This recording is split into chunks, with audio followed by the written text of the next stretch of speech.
بسم اللہ الرحمن الرحیم۔ اعوذ باللہ من الشیطان الرجیم، بسم اللہ الرحمن الرحیم۔ السلام علیکم۔ آج آپ کا میزبان ڈاکٹر کاشف بشیر تفہیم القرآن سیریز کی قسط نمبر 500 کے ساتھ آپ کے سامنے حاضر خدمت ہے، جس میں ہم انشاءاللہ العزیز سورہ الجاثیہ کا تعارف بمطابق تفہیم القرآن آپ کے سامنے پیش کریں گے، اور اس کا جو نام ہے آیت نمبر 28 کے فقرے سے ماخوذ ہے۔ مطلب یہ کہ وہ سورہ جس میں لفظ جاثیہ آیا ہے، اس سورہ کا زمانہ نزول بھی کسی معتبر روایت میں بیان نہیں ہوا، مگر اس کے مضامین سے صاف محسوس ہوتا ہے کہ یہ سورہ دخان کے بعد قریبی زمانے میں نازل ہوئی ہے۔ دونوں صورتوں کی یہ مضامین میں ایسی مشابہت ہے جس سے کہ دونوں جو ہے وہ تواتر میں نظر آتی ہیں۔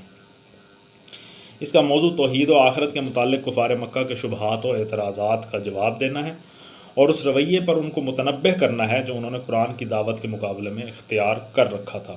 کلام کا آغاز توحید کے دلائل سے کیا گیا ہے۔ اس سلسلے میں انسان کے اپنے وجود سے لے کر زمین و آسمان تک ہر طرف پھیلی ہوئی بے شمار نشانیوں کی طرف اشارہ کر کے بتایا گیا ہے کہ تم جدھر بھی نگاہ اٹھا کر دیکھو، ہر چیز اسی توحید کی شہادت دے رہی ہے جسے ماننے سے تم انکار کر رہے ہو۔ یہ طرح طرح کے حیوانات، یہ شب و روز، یہ بارشیں اور ان سے اگنے والی نباتات، یہ ہوائیں اور یہ انسان کی اپنی پیدائش، ان ساری چیزوں کو اگر کوئی شخص آنکھیں کھول کر دیکھے اور کسی تعصب کے بغیر اپنی عقل کو سیدھے طریقے سے استعمال کر کے ان پر غور کرے تو یہ نشانیاں اسے اس امر کا یقین دلانے کے لیے بالکل کافی ہیں کہ یہ کائنات بے خدا نہیں ہے، نہ بہت سے خداؤں کی خدائی میں چل رہی ہے، بلکہ ایک ہی خدا نے اسے بنایا ہے اور وہی اکیلا اس کا مدبر اور فرما روا ہے۔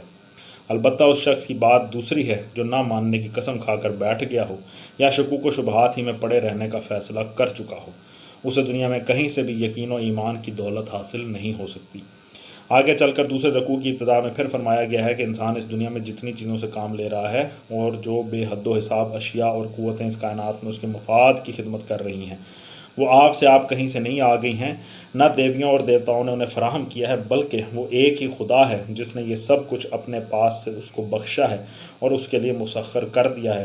کوئی شخص صحیح غور و فکر سے کام لے تو اس کی اپنی عقل ہی پکار اٹھے گی کہ وہی خدا انسان کا محسن ہے اور اسی کا یہ حق ہے کہ انسان اس کا شکر گزار ہو۔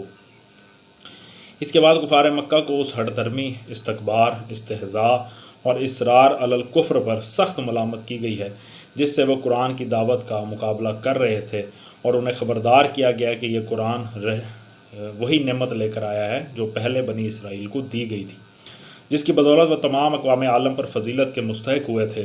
انہوں نے جب اس نعمت کی ناقدری کی اور دین میں اختلاف کر کے اسے کھو دیا تو اب یہ دولت تمہارے ہاں بھیجی گئی ہے۔ یہ ایک ایسا ہدایت نامہ ہے جو دین کی صاف شاہراہ انسان کو دکھاتا ہے۔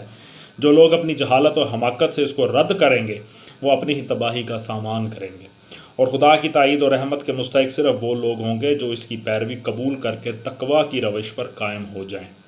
اسی سلسلے میں رسول اللہ صلی اللہ علیہ وآلہ وسلم کے متبعین کو ہدایت کی گئی ہے کہ یہ خدا سے بے خوف لوگ تمہارے ساتھ جو بےہودگیاں کر رہے ہیں ان پر درگزر اور تحمل سے کام لو۔ تم صبر کرو گے تو خدا خود ان سے نمٹے گا اور تمہیں اس صبر کا اجر عطا فرمائے گا۔ پھر عقیدہ آخرت کے متعلق کفار کے جاہلانہ خیالات پر کلام کیا گیا ہے۔ وہ کہتے تھے کہ زندگی بس اسی دنیا کی زندگی ہے، اس کے بعد کوئی دوسری زندگی نہیں ہے۔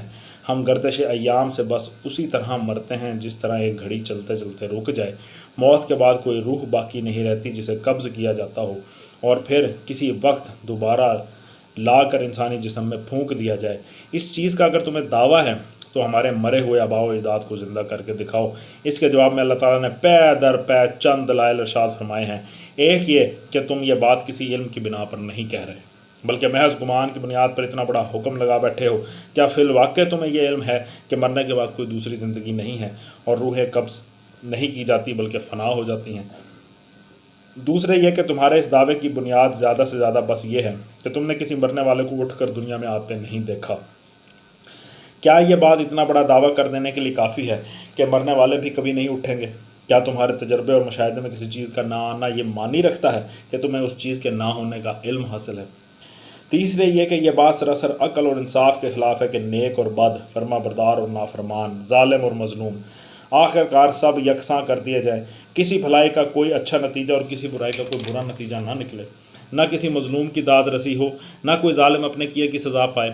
بلکہ سب کا ایک ہی انجام سے دوچار ہوں۔ خدا کی اس کائنات کے متعلق جس نے یہ تصور قائم کیا ہے اس نے بڑا ہی غلط تصور قائم کیا۔ اس تصور کو ظالم اور بدکار لوگ تو اس لیے اختیار کرتے ہیں کہ وہ اپنے افعال کا برا نتیجہ نہیں دیکھنا چاہتے، لیکن خدا کی یہ خدائی اندھیر نگری نہیں ہے، بلکہ یہ ایک برحق نظام ہے جس میں نیک و بد کو بالآخر یکساں کر دینے کا ظلم ہرگز نہیں ہو سکتا۔ چوتھا یہ کہ انکار آخرت کا عقیدہ اخلاق کے لیے سخت تباہ کن ہے۔ اس کو اختیار وہی لوگ کرتے ہیں جو اپنے نفس کے بندے بنے ہوئے ہیں، اور اس لیے کرتے ہیں کہ انہیں بندگی نفس کی کھلی چھوٹ مل جائے۔ پھر جب وہ اس عقیدے کو اختیار کر لیتے ہیں تو یہ انہیں گمراہ سے گمراہ کرتا چلا جاتا ہے، یہاں تک کہ ان کی اخلاقی حس بالکل مردہ ہو جاتی ہے اور ہدایت کے تمام دروازے ان کے لیے بند ہو جاتے ہیں۔ یہ دلائل دینے کے بعد اللہ تعالیٰ پورے زور کے ساتھ فرماتا ہے کہ جس طرح تم آپ سے آپ زندہ نہیں ہو گئے ہو بلکہ ہمارے زندہ کرنے سے زندہ ہوئے ہو، اسی طرح تم آپ سے آپ نہیں مر جاتے بلکہ ہمارے موت دینے سے مرتے ہو، اور ایک وقت یقیناً ایسا آنا ہے جیسے جب تم سب بیک وقت جمع کیے جاؤ گے۔ اس بات کو اگر آج تم اپنی جہالت و نادانی سے نہیں مانتے تو نہ مانو، جب وہ وقت آ جائے گا تو تم خود اپنی آنکھوں سے دیکھ لو گے کہ اپنے خدا کے حضور پیش ہو، اور تمہارا پورا نامہ اعمال بے کم و کاست تیار ہے جو تمہارے ایک ایک کرتوت کی شہادت دے رہا ہے۔ اس وقت تم کو معلوم ہو جائے گا کہ عقیدہ آخرت کا یہ انکار اور اس کا یہ مذاق جو تم اڑا رہے ہو تمہیں کس قدر مہنگا پڑا ہے۔ صدق اللہ العلی العظیم۔ الحمدللہ آج ہم نے آپ کے سامنے سورہ الجاثیہ کا تعارف پیش کیا۔ اللہ تعالیٰ سے دعا ہے کہ اللہ تعالیٰ ہمیں زیادہ سے زیادہ گہرائی کے ساتھ قرآن مجید کے مطالب و مضامین پر غور کرنے کی اور ان کو اپنی زندگیوں میں نافذ العمل کرنے کی توفیق عطا فرمائے۔ اسی دعا کے ساتھ آپ سے اجازت چاہیں گے۔ اپنا بہت خیال رکھیں۔ آپ لوگوں کا بہت بہت شکریہ۔ اللہ حافظ۔